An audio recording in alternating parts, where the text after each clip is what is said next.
Pues muy buenos días, muy buenas tardes, noches, queridos hermanos, en el momento que ustedes decidan ver este video que con todo cariño estamos preparando hoy para ustedes. Y en este día conversaremos y reflexionaremos sobre el Evangelio y las lecturas del cuarto domingo de Cuaresma, ya cuarto domingo de Cuaresma, para esta nueva emisión de Tierra Buena que esperamos que caiga así en tierra fértil en los corazones de todos y cada uno de ustedes. Y aprovecho para comentarles que aunque este domingo, cuarto domingo de Cuaresma, es día 19 de marzo, día del Señor San José, litúrgicamente la fiesta del Señor San José, por caer en domingo y de Cuaresma, se movió para el lunes 20 de marzo. Nada más así, acotación al margen. Y en esta ocasión, pues tenemos el gusto de estar con el Padre Miguel Saloma. Padre Miguel, muy buenos días. Hola, ¿cómo estás, Toñito? Muy Jaime. bien, gracias. Con el Saludos. Padre Jaime también aquí. Y bueno, pues le preguntaríamos al Padre Jaime, ¿quieres hacer alguna provocación inicial? Entramos al texto. Le entramos al texto. Entonces, si me permiten, yo voy ahora a hacer lectura del Santo Evangelio con mucho gusto. Y esta lectura está tomada, así como hace 8 días, del Evangelio de Juan. Y dice así: En aquel tiempo Jesús vio al pasar a un ciego de nacimiento, y sus discípulos le preguntaron: Maestro, ¿quién pecó para que éste naciera ciego, él o sus padres? Jesús respondió: Ni él pecó ni tampoco sus padres. Nació así para que en él se manifestaran las obras de Dios. Es necesario que yo haga las obras del que me envió mientras es de día, porque luego llega la noche y ya nadie puede trabajar. Mientras esté en el mundo, yo soy la luz del mundo. Dicho esto, escupió en el suelo, hizo lodo con la saliva, se lo puso en los ojos al ciego y le dijo: Ve a lavarte en la piscina de Siloé, que significa enviado. Él fue, se lavó y volvió con vista. Entonces los vecinos y los que lo habían visto antes pidiendo limosna preguntaban: ¿No es este el que se sentaba a pedir limosna? Unos decían: es el mismo. Otros: no es él, sino que se le parece. Pero él decía: yo soy. Y le preguntaban: entonces, ¿cómo se te abrieron los ojos? Él les respondió: el hombre que se llama Jesús hizo lodo, me lo puso en los ojos y me dijo: ve a Siloé y lávate. Entonces fui, me lavé y comencé a ver. Le preguntaron: ¿en dónde está él? Les contestó: no lo sé. Llevaron entonces ante los fariseos al que había sido ciego. Era sábado, el día en que Jesús hizo lodo y le abrió los ojos. También los fariseos le preguntaron cómo había adquirido la vista. Él les contestó: me puso lodo en los ojos, me lavé y veo. Algunos de los fariseos comentaban: ese hombre no viene de Dios porque no guarda el sábado. Otros replicaban: ¿cómo puede un pecador hacer semejantes prodigios? Y había división entre ellos. Entonces volvieron a preguntarle al ciego: ¿y tú qué piensas del que te abrió los ojos? Él les contestó: ¿qué es un profeta? Pero los judíos no creyeron que aquel hombre que había sido ciego hubiera recobrado la vista. Llamaron pues a sus padres y le preguntaron: ¿es este su hijo del que ustedes dicen que nació ciego? ¿Cómo es que ahora ve? Sus padres contestaron: sabemos que este es nuestro hijo y que nació ciego. ¿Cómo es que ahora ve o quién le haya dado la vista? No lo sabemos. Pregúntenselo a él. Ya tiene edad suficiente y responderá por sí mismo. Los padres del que había sido ciego dijeron esto por miedo a los judíos, porque estos ya habían convenido en expulsar de la sinagoga a quien reconociera a Jesús como el Mesías. Por eso sus padres dijeron: ya tiene edad, pregúntenle a él. Llamaron de nuevo al que había sido ciego y le dijeron: da gloria a Dios, nosotros sabemos que ese hombre es pecador. Contestó él: Si es pecador, yo no lo sé. Solo sé que yo era ciego y ahora veo. Le preguntaron otra vez, ¿qué te hizo? ¿Cómo te abrió los ojos? Les contestó, ya se lo dije a ustedes y no me han dado crédito. ¿Para qué quieren oírlo otra vez? ¿Acaso también ustedes quieren hacerse discípulos suyos? Entonces lo llenaron de insultos y le dijeron, discípulo de ese lo serás tú. Nosotros somos discípulos de Moisés. Nosotros sabemos que a Moisés le habló Dios, pero ese no sabemos de dónde viene. Replicó aquel hombre, es curioso que ustedes no sepan de dónde viene y sin embargo me ha abierto los ojos. Sabemos que Dios no escucha a los pecadores, pero al que lo teme y hace su voluntad, a ese sí lo escucha. Jamás se había oído decir que alguien abriera los ojos a un ciego de nacimiento. Si éste no viniera de Dios, no tendría ningún poder. Le replicaron, tú eres puro pecado desde que naciste. ¿Cómo pretendes darnos lecciones? Y lo echaron fuera. Supo Jesús que lo habían echado fuera y cuando lo encontró le dijo, ¿crees tú en el Hijo del Hombre? Él le contestó, ¿y quién es, Señor, para que yo crea en él? Jesús le dijo, ya lo has visto, el que está hablando contigo, ese es. Él dijo, creo, Señor, y postrándose lo adoró. Entonces le dijo Jesús, yo he venido a este mundo para que se definan los campos, para que los ciegos vean y los que ven queden ciegos. Al oír esto, algunos fariseos que estaban con él le preguntaron, ¿entonces también nosotros estamos ciegos? Jesús les contestó, si estuvieran ciegos no tendrían pecado, pero como dicen que ven, siguen en su pecado. Padre Jaime. Yo creo que voy a dar algunos puntos y espero sean riqueza para todos. No pretendo abordarlo todo, es muy grande.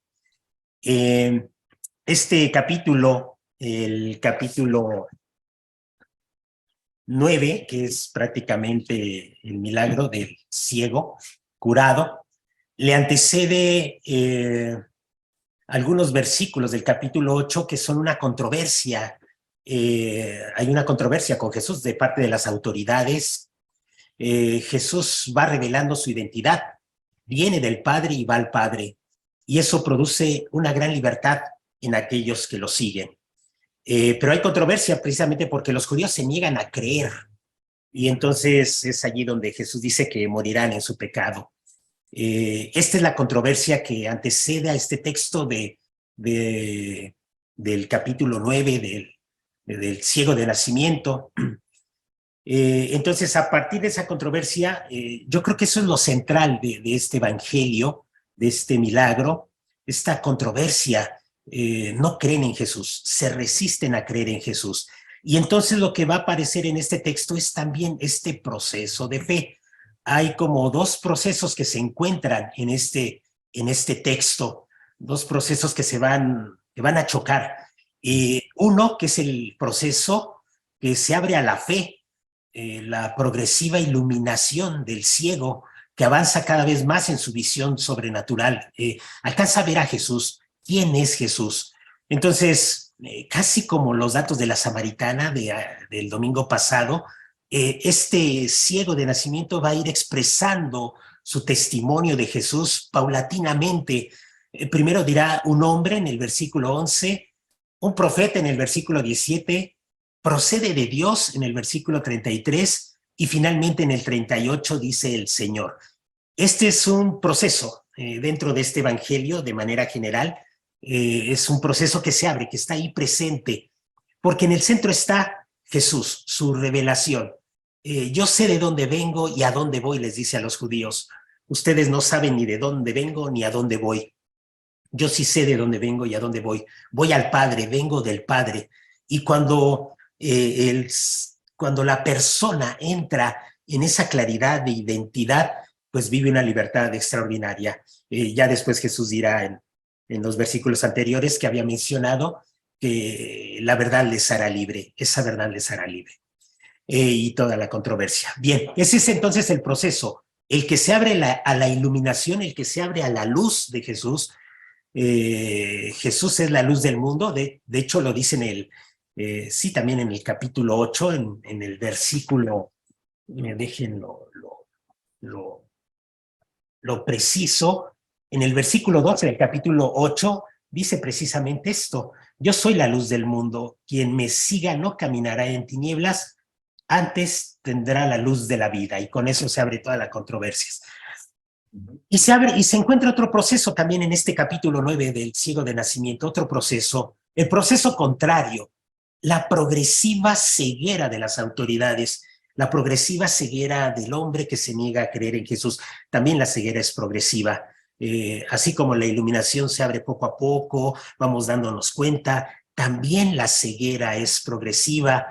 Cuando pensamos creer tener la razón, cuando la defendemos, cuando ya vamos en contra del otro, cuando ya nos cerramos, es progresiva también este proceso de ceguera. Y lo encontramos también aquí en las autoridades. Se empeñan en no comprender y no querer ver. Primero están divididos, después aparentan estar seguros. Nos consta que este es un pecador, dirá más adelante. Recurren al insulto y finalmente a la expulsión. Es una agresividad, es una progresiva resistencia que se va manifestando en estas actitudes: expulsión, insulto, creer tener la verdad. Nos consta estar divididos. Bien, en estos dos procesos que aparecen en este evangelio, pues está el proceso de fe del ciego que se va a adherir a Jesús. Recordemos que la fe es reconocer a Jesús como el Señor y me adhiero a Él, me adhiero a Él. Es como la fe que tenemos los cristianos: conocer a Jesús y adherirnos a Él.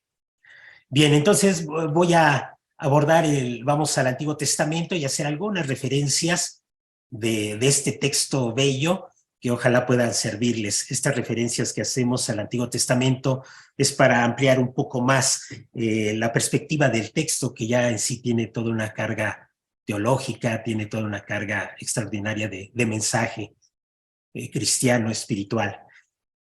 Vamos al Antiguo Testamento y entonces vamos a descubrir que en Isaías 35:5 ya aparece esta profecía: se despegarán los ojos de los ciegos. Y en Isaías 42:7, el cántico del siervo en su presentación, para que abra los ojos a los ciegos. Ya aparece esta como intervención de Dios en este proceso de iluminación. El ser humano necesita mirar más a profundidad. No se quede solamente con sus juicios, con sus percepciones, con su presunción de ya conocer todo o ya saberlo todo, de saber además las cosas de Dios, que eso sería ya más una pretensión más diabólica. Es necesario este proceso de iluminación donde podamos conocer desde la humildad a Jesús, a Dios. Entonces aquí está el cántico del siervo, inicia así estas referencias. Hay un anuncio de que la intervención de Dios será a partir de la curación a los ciegos, abrir los ojos a los ciegos. Parte de la pregunta de los discípulos: ¿quién nació? ¿Quién pecó para que éste naciera ciego? Ya lo hemos comentado también aquí en otros momentos. Es esa relación que se tiene tan marcada de pecado y enfermedad, pecado y deterioro de la salud. Este pensamiento podría venir también, así lo comentaba el autor de estos comentarios, del comentario de este texto, dice, hace referencia a Éxodo 20, que dice: no te postrarás ante ellos, hablando de los ídolos, ni les darás culto, porque yo, el Señor, soy un Dios celoso, castigo la culpa de los padres en los hijos, nietos y bisnietos cuando me aborrecen. Éxodo 20. Y 34 también repite lo mismo: Dios es misericordioso, pero no deja impune y castiga la culpa de los padres en los hijos. Con esta mentalidad, con este pensamiento, pues los apóstoles le preguntan a Jesús: ¿quién pecó? Esta es nuestra tradición, esta es nuestra forma de plantear las cosas. ¿De dónde procede el pecado? ¿Quiénes? ¿Quiénes pecaron para que estemos viviendo de esa manera? Por supuesto que hay textos que dicen lo contrario, ¿sí? No solamente el castigo que Dios va a dar a los hijos, a los nietos, a los bisnietos por la culpa de los padres, sino está también Jeremías 31, 29, 30. En aquellos días ya no será, en aquellos días ya no se dirá, los padres comieron uvas agrias y a los hijos se les destemplaron los dientes. O Ezequiel 18, que habla de la responsabilidad frente a las propias acciones. Estos textos son también ilustrativos para decir que hay como un cambio, ya no es castigar la culpa, ya no es castigar el pecado de los padres en los hijos, sino adquiere cada uno su propia responsabilidad. Bien, sigue el texto, sigue el versículo, sigue avanzando el texto. Nació así para que en él se manifestaran las obras de Dios. ¿A qué nos remite esto? Un poco a las palabras que Dios le dirige al faraón por medio de Moisés, en Éxodo 9:16. Con este fin te he mantenido en tu puesto para mostrarte mi fuerza y para que se difunda mi fama en toda la tierra. Es acción de Dios. Esto que nuestras resistencias, cuando nos resistimos, cuando nos damos cuenta de que no podemos cambiar, de que ahí estamos resistentes y agarrados bien de todo lo que nos da seguridad, seguramente Dios se dirige así también a nosotros como al faraón. Bien, estás manteniéndote en tu postura, estás siendo así muy terco, muy obstinado. Bien, es para que puedas ser testigo de la fuerza, de esta fuerza que viene de Dios, y para que su fama se difunda. Bueno, así dice el texto del Éxodo. Pero esta expresión es bellísima, es realmente un misterio. No vamos a dar con el mal ni decir, a ver, quién pecó, de dónde viene la culpa, a ver quién hizo todo esto, sino parece que Jesús expresa esto desde esta acción poderosa de Dios. Esta situación sirve para Dios para manifestar todo su poder, toda su bondad, y ya desde ahí es luz, Jesús que va a iluminarnos. Continúan entonces las palabras de Jesús, que habla sobre estos versos que habla de... no, ya me salté, perdón. Bien, sí, aparecen las palabras de Jesús que dan sentido al relato. Jesús es quien nos ayuda a pasar de la noche al día. Habla este pasaje de Jesús, este pasaje en donde dice que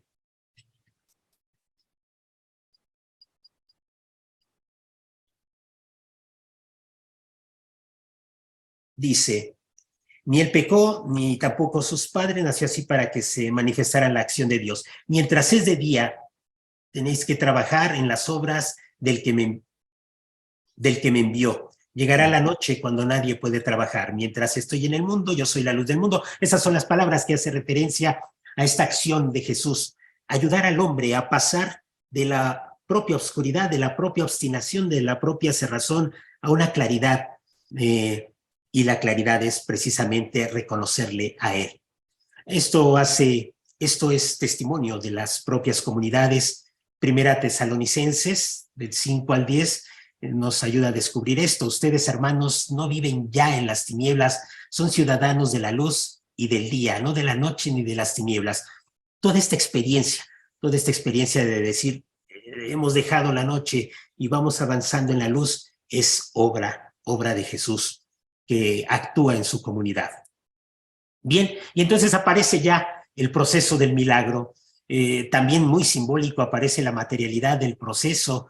La tierra inerte hace lodo con la saliva que es vital, trabaja con las manos, lo aplica a los ojos, se va a lavar en la piscina, todo esto, ¿qué simboliza entre tantos signos que tiene, signos bautismales? Por supuesto, de hecho, todo este texto que habla de la iluminación, así se le consideraba al sacramento del bautismo, un bautismo de iluminación, perdón, un sacramento de iluminación, le llamaban así al bautismo, fotismos, sacramento de iluminación. Y bueno, todos estos gestos de Jesús, ¿de qué hablan? Precisamente Dios nos hace pasar de esta oscuridad a la luz, trabajando con nosotros, ¿no? Trabajando de esta tierra, pero también imprimiendo vida, imprimiendo estos gestos de purificación. Va trabajando con nosotros en este proceso de mirar, de aprender a mirar. No solamente a mirar la vida, a mirarnos a nosotros mismos, no solamente a mirar las cosas que van sucediendo y conocerlas, sino aprenderles a dar un significado, y este significado pues es desde Dios. No basta conocer muchas cosas, porque el conocimiento puede ensoberbecernos, puede hacernos soberbios y decir yo sí conozco esto, sino es qué significado le doy a todo esto, que hay una mirada mucho más profunda, y es a este grado al que Jesús nos invita a caminar en profundidad, mirar en profundidad, pasar de la noche al día. Y todo esto lo hace con estos gestos, tierra, saliva, untar en los ojos, todos estos indicativos que señalé hablan de este Dios que trabaja con nosotros, trabaja con lo que somos, nuestro barro, nuestra tierra, nuestra propia obstinación, trabaja con nosotros para abrirnos a esta nueva realidad, la realidad de Dios. El agua que ilumina, es interesante, ve a lavarte a la piscina de Siloé, que significa enviado, ve a lavarte, regresó y volvió con vista. El agua que ilumina, con este gesto, pues este texto desde los principios del cristianismo, pues dio pie a que se proclamara como una lectura bautismal, es un relato bautismal, el agua que ilumina. Continuamos con los versos 10 y 11. El recién curado pronuncia un primer testimonio. Va clarificando su identidad y va identificando poco a poco a Jesús. Este símbolo también es bellísimo, porque todos los vecinos le dicen, a ver, ¿qué es el ciego? ¿Sí se curó, no se curó? Era el que pedía limosna. Y él aprende a decir, él respondió, soy yo. Así que le preguntaron, ¿cómo se te abrieron los ojos? Contestó, el hombre que se llama Jesús hizo barro, me untó en los ojos y me dijo, vete a lavar en la piscina, en la fuente de Siloé. Este detalle también es muy bello. El que entra en este proceso de iluminación, en este proceso bautismal, en este proceso cristiano, empieza también a dar razón de sí mismo. Sí, soy yo. Sí puedo ubicarme desde mi propia ceguera, pero también desde este nuevo proceso en el que entro, empiezo a ubicarme, empiezo también a hablar de mí con cierta claridad. No me refiero a, yo ya me conozco, yo ya sé quién soy, no, sino este avance paulatino de hablar ya también de mí, decir, sí soy yo. El recién curado entonces pronuncia un primer testimonio de su propia identidad, pero también un testimonio un poco todavía incipiente de Jesús. El hombre que me curó me dijo, ve, haz esto, lávate en la piscina. Así es el proceso de fe. Y en los versos siguientes se expone pues el tema central de la discusión. ¿Y quién es este hombre? ¿Quién es él? El verdadero tema es la personalidad y misión de Jesús. Aunque se toca el sábado, un poco se toca el sábado, pero el tema no es tanto lo religioso de por qué hace las cosas en sábado, sino es ¿quién es este hombre? ¿Quién es este que curó? El verdadero tema es la personalidad y misión de Jesús. Pero no solamente como algo teórico, saber quién es él, sino al descubrirlo y conocerlo, va a exigir una respuesta nuestra. Por eso es que el ser humano puede negarse a no creer, puede decir, no quiero ver, porque el ver significa tener ya una decisión, optar, ya tener una decisión. El hombre que permanece eternamente confuso, diciendo, no veo, no entiendo, no sé, es porque en el fondo hay miedo para decidir y optar por Jesús, o optar, ¿no?, por Jesús. Prefiere seguir en la oscuridad. Sí, a veces preferimos seguir en la oscuridad que mirar, mirar ya exige tomar partido, tomar decisiones. Y eso, pues, el ser humano, aunque a veces presumimos de ser hombres y lo que nos identifica como personas es nuestras decisiones, en el fondo, a veces retrasamos las decisiones para decir, no veo, y nos resistimos. No así la ceguera del ciego de nacimiento, que es, sí no veo, pero me aventuro a ir descubriendo, a ver paulatinamente. Ante la pregunta entonces perdón, el ciego se identifica, bien, ya dio testimonio, un primer testimonio. Empieza también a dar otra frase el ciego. Identifica a Jesús como un profeta, y esto nos hace eco con Elías, con Eliseo, con los poderes extraordinarios que tenían estos profetas. Ya lo va identificando, lo va descubriendo poco a poco. Saltamos a este diálogo, lo llevan ante los fariseos, al ciego, y aparece una fórmula para jurar. Da gloria a Dios. Esta fórmula aparece en Josué 7:19. Glorifica a Dios. Es Josué que le dice así creo que a un soldado, glorifica al Dios de Israel, haciendo tu confesión. Estas son las palabras de Josué en 7:19. Era una fórmula para poner de testigo a Dios, para hablar bajo juramento. Y en esas expresiones a Jesús se le empieza a tachar como un pecador. Es una expresión muy grave. Esto de pecador solamente se le ponían a algunas personas que ejercían determinadas profesiones, los publicanos, las prostitutas, eran pecadores. Pues a Jesús se le coloca ya este predicado, este término, es pecador. Ante estas frases ya también los fariseos han avanzado en su proceso de cerrazón, ante estas palabras ya agresivas, ya que califican a la persona, la persona la encuadran dentro de sus propios criterios, y los criterios a veces ya están distorsionados. Todo esto, el ciego le hace una pregunta: ¿ustedes también quieren ser discípulos de él? Y pues le contestan con insultos. Es el grado ya grande de los fariseos, ya no quieren saber, y de hecho contraponen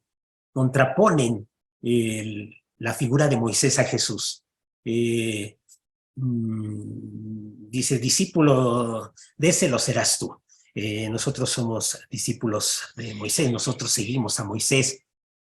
Y bueno, esto también hace referencia al Deuteronomio 34:10, ya al final, es el final del libro, dice: pero ya no surgió en Israel otro profeta como Moisés, con quien el Señor trataba cara a cara. Y entonces en esta percepción, en esta vivencia que las autoridades judías tenían, pues se escudan en esta imagen de Moisés, pero solo para resistirse a Jesús. Ya no hay nadie más que hable con Dios cara a cara, ya se ha cerrado todo.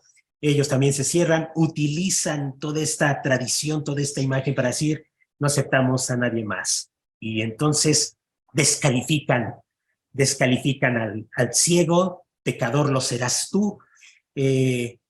También aludiendo al Salmo 50, misericordia, Dios mío, por tu bondad, por tu inmensa compasión, borra mi culpa, lávame de todos mis delitos, purifica mi pecado. Mira que pecador nací, pecador me concibió mi madre.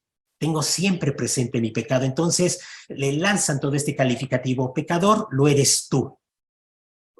Y bien, ya todo este proceso, todo este caminar en donde se encontraron estos dos procesos de cerrarse o de abrirse a la persona de Jesús, conocerlo en su misión, conocerlo en su obra, pues llega el final. Último momento es la iluminación plena, es decir, la fe como reconocimiento y adhesión plena a la persona de Jesús.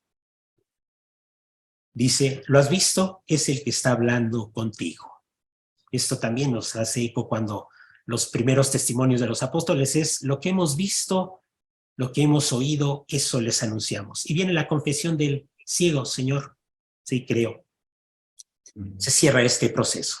El ciego ve y ya se concluye con este juicio. He he sido enviado para este proceso, para este juicio. Dar la vista a los que no ven, pero que desean ver a profundidad.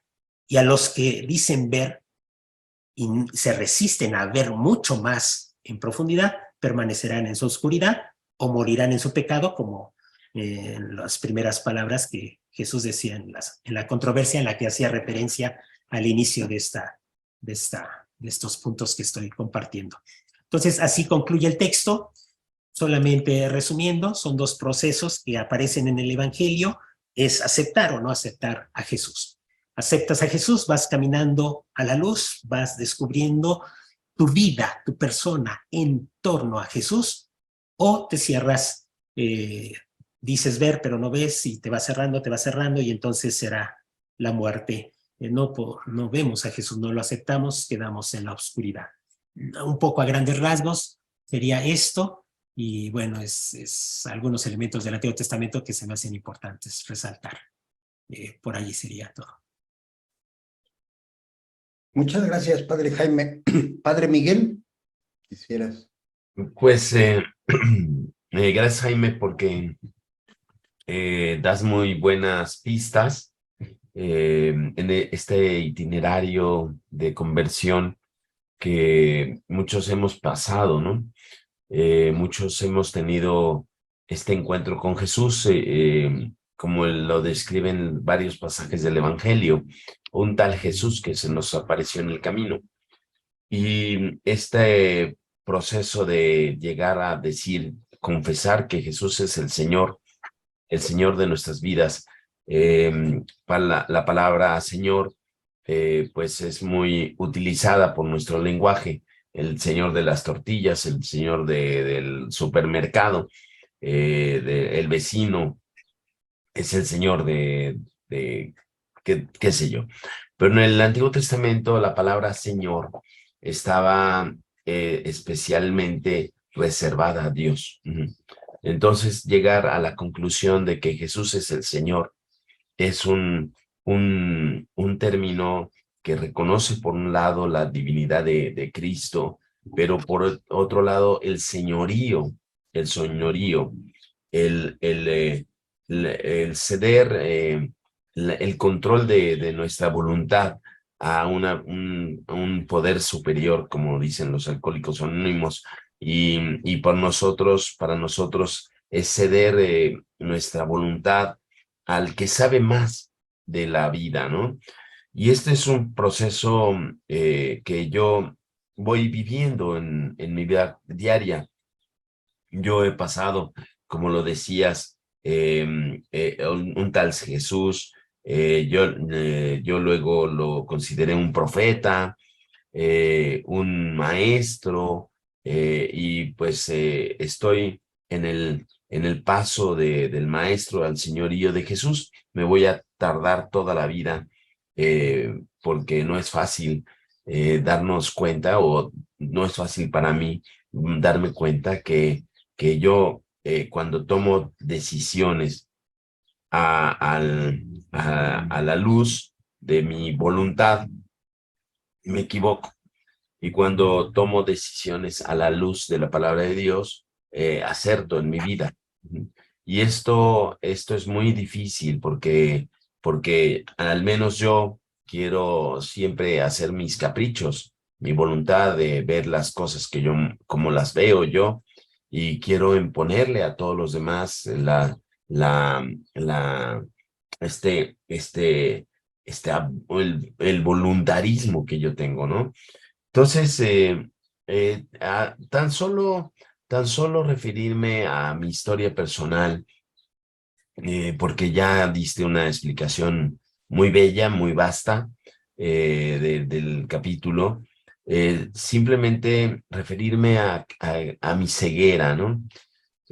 Cuando yo era chico, cuando todavía no conocía a Jesús, a pesar de que fui bautizado en la Iglesia Católica, pues no tuve, excepto el catecismo que pues, me parece que pasó de noche, no tuve una vida de fe muy fuerte, ¿no?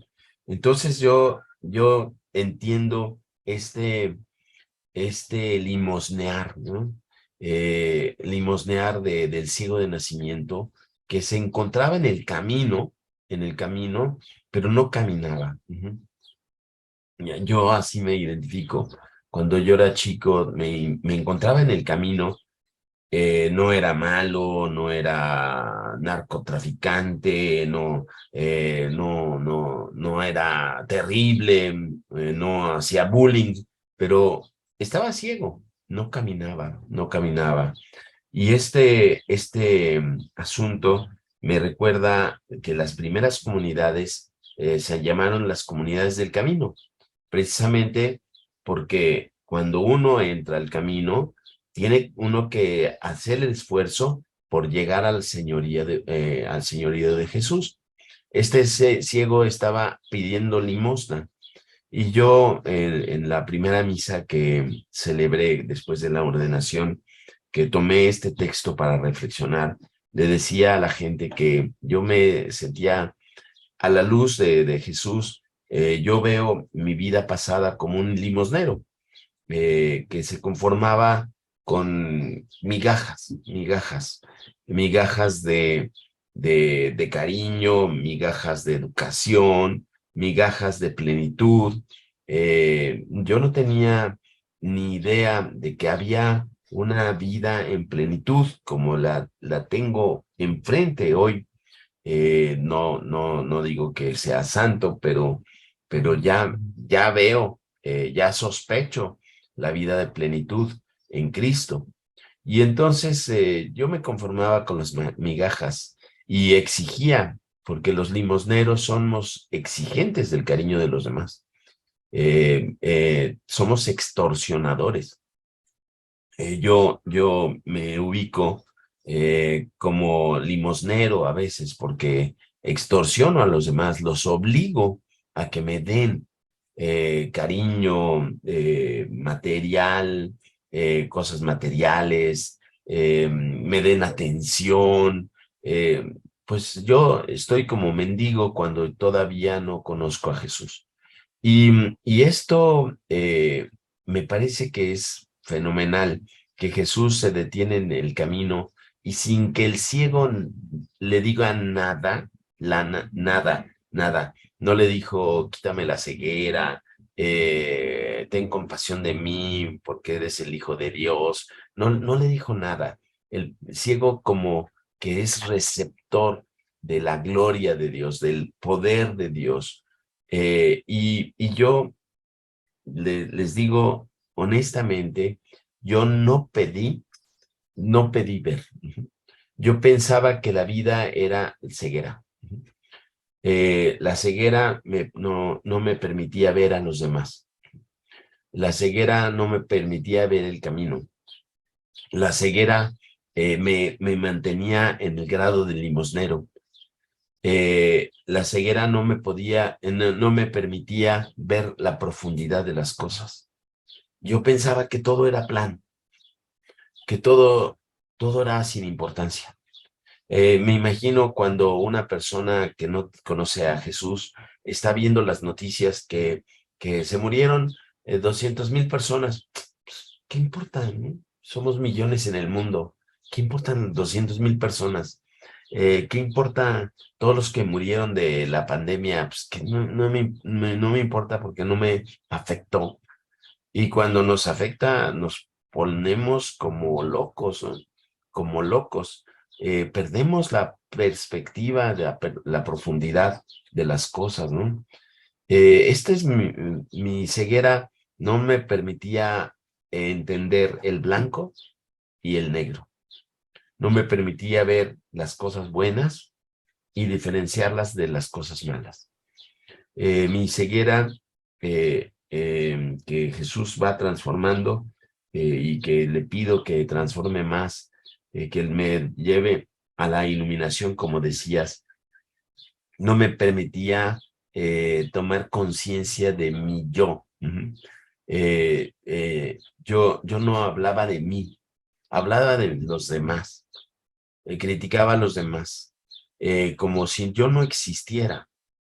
El chisme se da cuando tenemos la perspectiva o la impresión de que no existimos, que no existimos para los demás.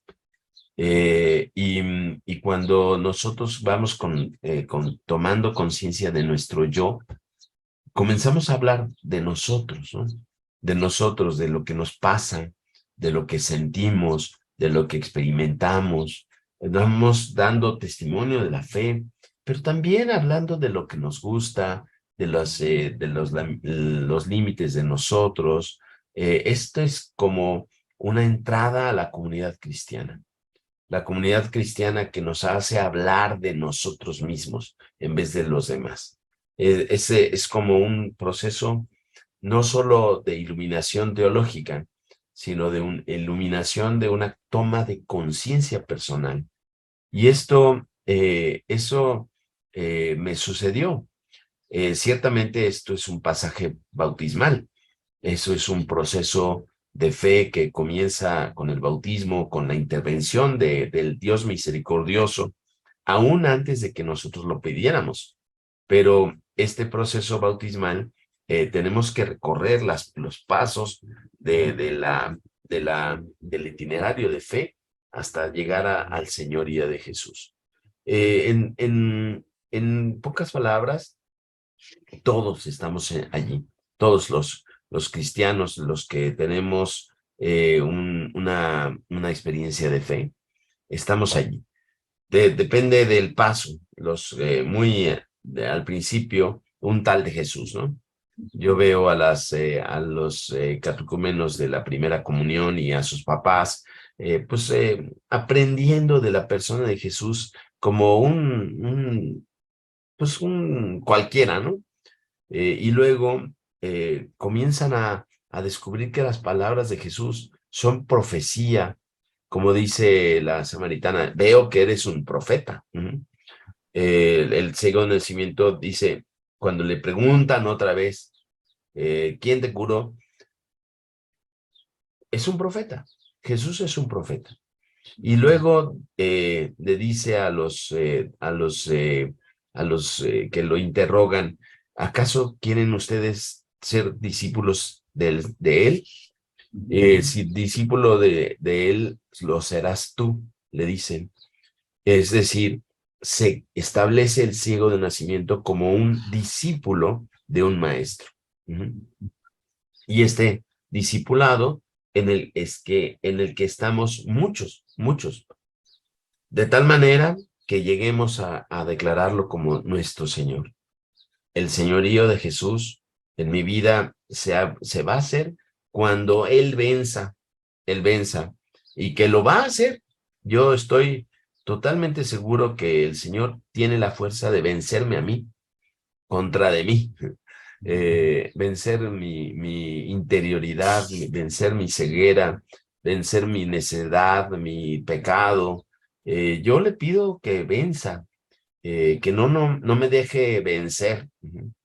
Estoy como en el combate de Jacob con el ser en la noche, ¿no? Porque yo sé que cuando me deje vencer, venzo. Cuando no me dejo vencer, no venzo.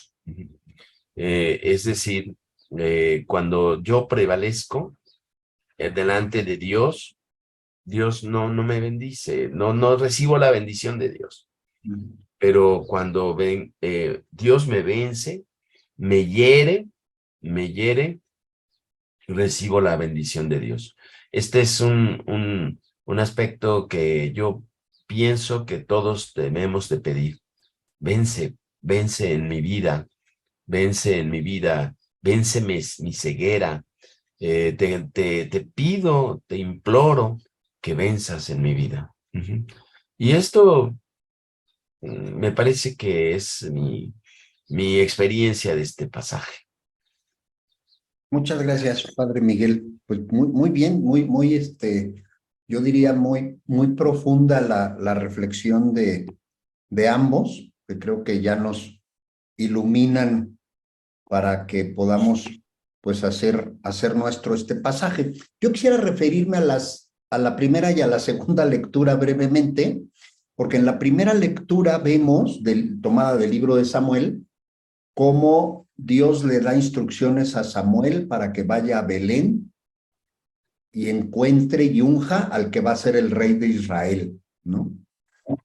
Y yo les invito, queridos hermanos, a que lean el texto. Es un texto no muy largo, pero yo me quiero referir cómo Samuel se deja ir por la primera impresión, y entonces cuando conoce al hijo mayor de Jesé, dice, este seguramente es el que voy a ungir como rey, y pues la sorpresa es que no era el hijo mayor, sino al hijo menor llamado David.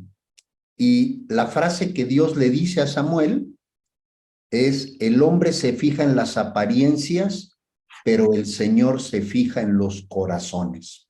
Y esta es la frase que yo quisiera que reflexionáramos mucho. ¿Cuántas veces nos dejamos ir por las apariencias, por lo exterior, ¿no? Es donde tenemos ahí todos nuestros prejuicios y entonces prejuzgamos a las personas por las apariencias y no nos damos la oportunidad de que a la luz de la fe conozcamos los corazones de nuestros hermanos, ¿no? Entonces, una pequeñísima reflexión a este sentido, y en la segunda lectura, que es de Pablo a los Efesios, que hace referencia precisamente a lo que ya el padre Jaime atinadamente nos explicaba de la luz, Pablo dice, en otro tiempo fueron tinieblas, pero ahora, unidos al Señor, son luz. Por medio del bautismo nos unimos a esta luz, ¿no? Y tomando el ejemplo que el padre Miguel nos hizo favor la semana pasada, yo me quiero referir también a una parte del prefacio que es el ciego de nacimiento, así como hace 8 días era de la samaritana, y dice así en una parte del prefacio. Por el misterio de la encarnación condujo al género humano que caminaba en tinieblas a la luz de la fe, y a quienes nacían esclavos del pecado los elevó, renacidos por el bautismo, a la dignidad de hijos de adopción, ¿no? Aquí nos resume perfectamente y confirma, pues, digo, lo que bien decía el padre Jaime, el padre Miguel, cómo es un texto bautismal y cómo somos incorporados a Cristo y Cristo se vuelve la luz que guía nuestro caminar, ¿no? Y aunque hoy no leemos este texto, en otro texto del Evangelio, y yo quisiera que reflexionáramos también en esto, Cristo nos dice, mientras esté en el mundo, yo soy la luz del mundo. Después nos pide que todos y cada uno de sus discípulos seamos la luz del mundo. Ese es el llamado hoy, que seamos para todos los demás. Padre Jaime, ¿quisieras agregar algo más? No, ya no. Aquí está. Ya hablaste mucho, Jaime. Yo también. También, sí, no, pues yo creo que está muy redondo ya la idea. Muchísimas gracias, queridos hermanos. Si les gusta este video, por favor, háganos favor de darle like, de compartirlo. Poco a poco vamos creciendo esta comunidad. Con la ayuda de Dios y de todos ustedes, pues esperamos que siga creciendo para que llegue a más de nosotros y pues podamos ir juntos reflexionando esta palabra de Dios y poniéndola en práctica.